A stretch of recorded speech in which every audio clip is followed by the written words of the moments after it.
Okay, this is my second cranial nerve test. So for the first one, we're going to test the olfactory nerve, and Ben is going to sniff this jar and then identify what it is, and he's going to close his eyes and tell me if he knows, because the olfactory nerve, can you smell that? Do you know what it is? Peanut butter. Yeah, the olfactory nerve is responsible for our sense of smell, and his does work because he could identify the peanut butter.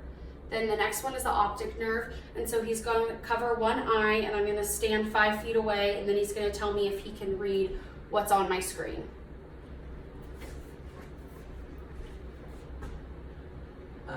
Any particular line? No.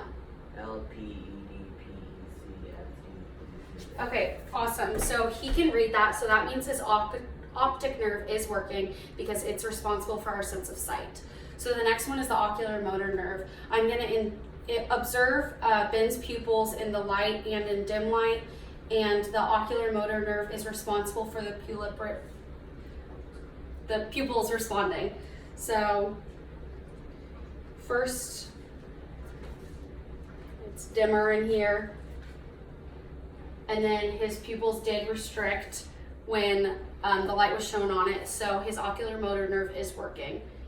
The next one is going to be the trochlear nerve, and that one he's going to follow just his eyes with my finger, and okay, so this one, so side to side is the abductus nerve, and up and down is the trochlear nerve. Okay, so he can do that, so both of those nerves are working. Then the next one is going to be the trigeminal nerve, and Ben is going to clench his teeth.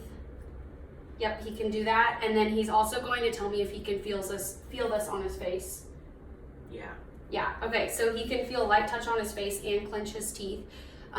So that means that the trigeminal nerve is working because that's responsible for the feeling and the clench of your teeth around your mouth.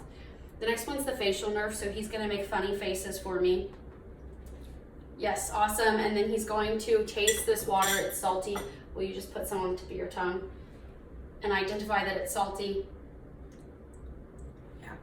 Okay, so because he can taste that and make multiple faces, his facial nerve is working because it's responsible for the taste on the tip of your tongue and your facial movements.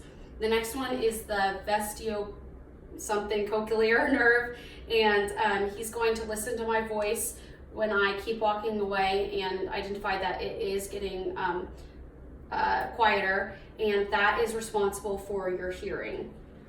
Okay, so I'm going to say, can you hear me? Can you hear me? Yeah. Can you hear me? Yeah. Can you hear me? Yeah.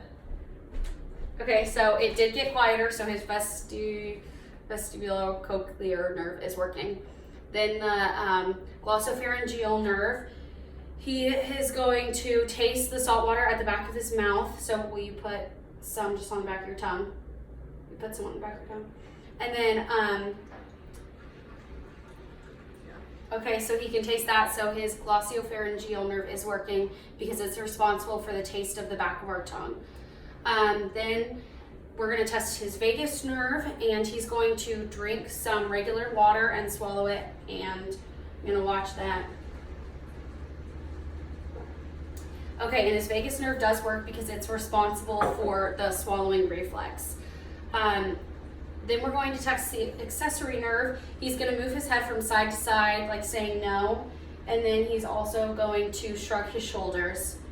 And that does work because the accessory nerve is responsible for the movement of your head like that and shrugging your shoulders. Then the last one is the hypoglossal nerve, and we're going to test this by sticking out his tongue and moving it side to side.